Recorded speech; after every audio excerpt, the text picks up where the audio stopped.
Il y a 3 choses qui te font perdre la présence et la protection de Dieu. 3 choses. Et ces choses, c'est quand tu deviens infidèle à Dieu, envers Dieu, quand tu désobéis à ses commandements. Et quand je dis commandements, on ne s'arrête pas seulement au 10 commandements. Parce que quand on dit commandements, les gens sont focus sur les 10 commandements. Si tu demandes le discernement à Dieu, sache que il te parlera toujours. Sache que il va toujours te donner des instructions. Mais tu dois les écouter. Tu dois obéir à Dieu. Parce que des fois, ces instructions ne nous font pas plaisir. Des fois, ces instructions ne vont pas dans notre sens. Mais tu es obligé.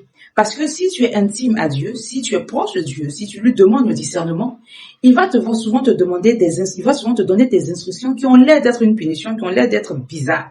Mais c'est son plan et c'est sa volonté. Tu obéis, un point c'est tout.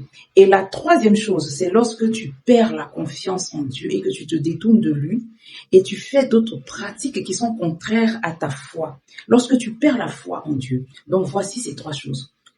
Lorsque tu es infidèle envers Dieu, quand tu désobéis à ton Dieu, à toutes ses instructions, et lorsque tu perds confiance à Dieu, tu perds confiance, tu n'as plus la foi et tu te détournes de lui. Ça a été le cas de Saül. La Bible nous dit que Saül a été infidèle, il a été désobéissant et il s'est détourné de Dieu en faisant d'autres pratiques. Il a invoqué l'esprit de mort pour consulter Dieu, ce qui était interdit. Et voilà, la présence et la protection de Dieu qui n'était plus sur lui ont fait que il est mort. Il est mort, il a perdu sa royauté. C'est-à-dire, non seulement il est mort, et tous ceux qui devaient régner à sa place aussi sont morts. Il a perdu tous ses fils. Bien-aimé, sois loyal. Sois loyal envers Dieu. Et quand je dis loyal, c'est dans tout. C'est dans tes engagements. C'est dans tes décisions que tu prends pour suivre le Seigneur. Lorsque tu as dit oui, que ton oui soit oui, que ton non soit non. C'est dans ton obéissance à Dieu. Quel que soit ce que Dieu va te dire, quel que soit le chemin qu'il va te dire de prendre, toi, tu t'exécutes.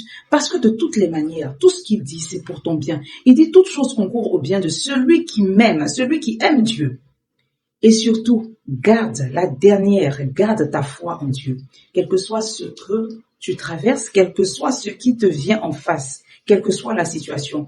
Même si tu as l'impression que tu es complètement assailli de toutes parts, garde ta foi en Dieu. Demeure dans sa volonté, demeure dans son plan, demeure dans ta marche avec Dieu. Conserve la présence de Dieu et la protection de Dieu. Ça t'évite de perdre des grâces, ça t'évite de perdre des bénédictions, ça t'évite de perdre des positionnements que Dieu t'a fait connaître. Que Dieu te bénisse et n'oublie pas, sa parole est vie. Shalom et à très bientôt pour d'autres exhortations. Bisous.